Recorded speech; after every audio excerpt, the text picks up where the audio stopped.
Hello, friends. This is an incredible story, as in the midst of the intense fighting on the Kharkiv front, the defenders of the 14th Mechanized Brigade carried out an unconventional rescue operation, using a logistics drone to evacuate a cat and a dog from frontline positions. The drone delivered a load of food and supplies to the defenders in a high-risk sector, and then returned with the two animals as frightened passengers, covering approximately 12 kilometers by air. The cat belonged to a soldier from the brigade who was wounded and is now hospitalized, so his comrades decided to save his pet. But of course, they weren't going to leave their canine friend, who was also in danger. Both pets arrived safely at their destination, and after being taken in at a shelter run by the U-Animals organization, they quickly regained their appetite. I hope their owner is happy to see his pets again after leaving the hospital. And Strategic Attack FP2 Mosquito encountered an unauthorized party of invaders who had gathered under the cover of night. Although it hadn't been invited, it still dropped by to contribute to the fun of this cheerful squad, which is now knocking on the doors of purgatory to pay for their sins. On April 13, the Mosquito operators of the Signum Battalion of the 53rd Brigade were patrolling over the Amman front, when they came in with a Ural Bridge Lane truck which was trying to set up a crossing over a river. So they quickly attacked it, blocking the road and completely destroying the truck, which made it possible to block the Z reinforcements from reaching the Yampi area. When the invaders tried to remove the wreckage with a winch, the Mosquitoes came back and also took out the sappers in charge of the clearing operation and the winch. But they weren't the only orcs in the area. Come on, it's a swamp sector. Obviously, it was going to be full of them, since it even looks like their capital. So the Mosquitoes kept working on all kinds of illegal visitors, including robotic systems, which the Horde is also using more and more, but still not as abundantly as tactical Bukanka vans. You know, the life of orcs begins and ends in the swamp. The warriors of the 225th Assault Regiment realized that a couple of invaders were waiting for their transport at a rural bus stop. So they wouldn't have to keep wasting their time, the operators decided to send one of their drones to inform them that this was their final destination. Damn, that thing didn't leave a single brick standing. On April 9, Butler, surprisingly, announced a unilateral truce for Orthodox Easter, which would be effective from 4 p.m. on April 11 until the end of Sunday the 12th. President Zelensky immediately responded that the defending forces would respect the truce, but would respond immediately to any breach by the invaders. The brief truce coincided with a significant humanitarian exchange in which Mordor handed over approximately 1,000 bodies of fallen Ukrainian soldiers in exchange for the remains of 41 Russians. In addition, a prisoner of war exchange was also carried out, in which 175 defenders and 175 orcs respectively returned home.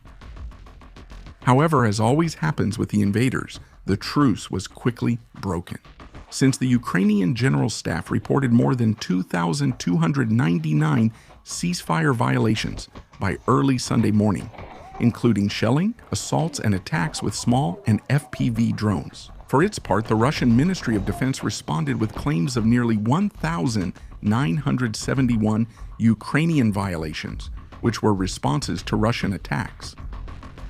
Even so, this is one of the few times in 4 years of war that both sides have actually tried to stop fighting, at least for a few hours.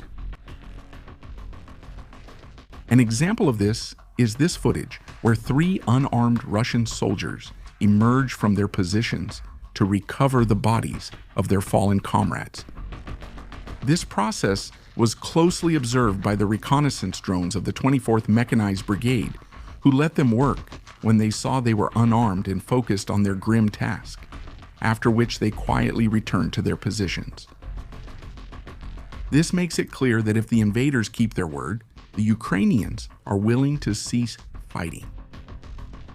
This is a sign of hope for a possible ceasefire in the coming months, according to indications given by Kirill Obudanov, head of President Zelensky's office.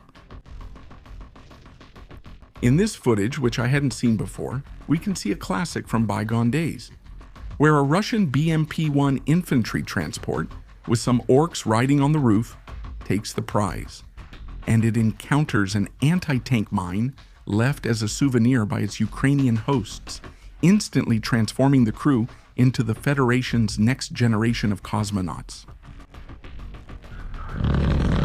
And so you don't feel left wanting more.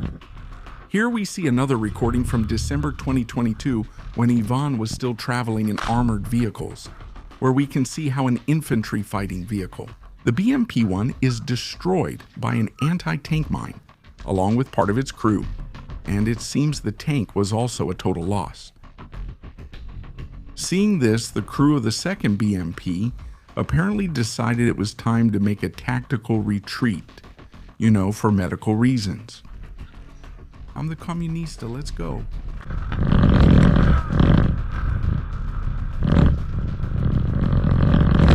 On April 13, 2026, exactly 4 years had passed since the sinking of the cruiser Moskva, the flagship of the Russian Navy's Black Sea Fleet. In one of the most symbolic and humiliating episodes for Moscow, which also made it clear that the Ukrainians had no intention of surrendering. That day, Ukrainian naval forces detected the Moskva about 120 kilometers from the coast, near Snake Island. So they launched 2 of the new R-360 Neptune anti-ship missiles, made in Ukraine, which hit the ship, causing a fire that led to the detonation of multiple munitions on board, resulting in severe structural damage. The 12,500-ton cruiser caught fire and ended up sinking the next day, April 14, 2022, while it was being towed to port, partly due to a storm that affected the area. The Moskva was the flagship of the Black Sea Fleet, equipped with advanced S-300F air defense systems, a strong battery of close-in defense guns, and cruise missiles. Its loss forced Ivan the pirate to withdraw the rest of his fleet from the Ukrainian coast, which eliminated the possibility of an amphibious landing against Odessa. The Moskva remains a symbol of Ukrainian resistance to the Z invasion, and the phrase Russian warship, go to hell, originally addressed to the crew of the Moskva by the defenders of Snake Island, became a national battle cry.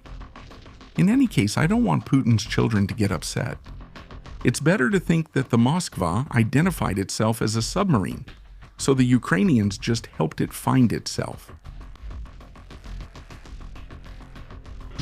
In this video, a Ukrainian soldier stops to answer a call from his girlfriend, who tells him that they are in Kiev, to which he replies that he is under attack by the orcs. But come on, for those who have a partner, you know that for them, it doesn't matter even if Putler himself is attacking you. If she loves you, you have to answer. For those who want to see additional content, we invite you to subscribe to our Patreon, where for just $1 you'll have access to uncensored war videos. Visit our store and discover items from distinguished Ukrainian units. Each purchase directly supports United 24, contributing to reconstruction, civil aid, and defense. Remember to like and subscribe to the channel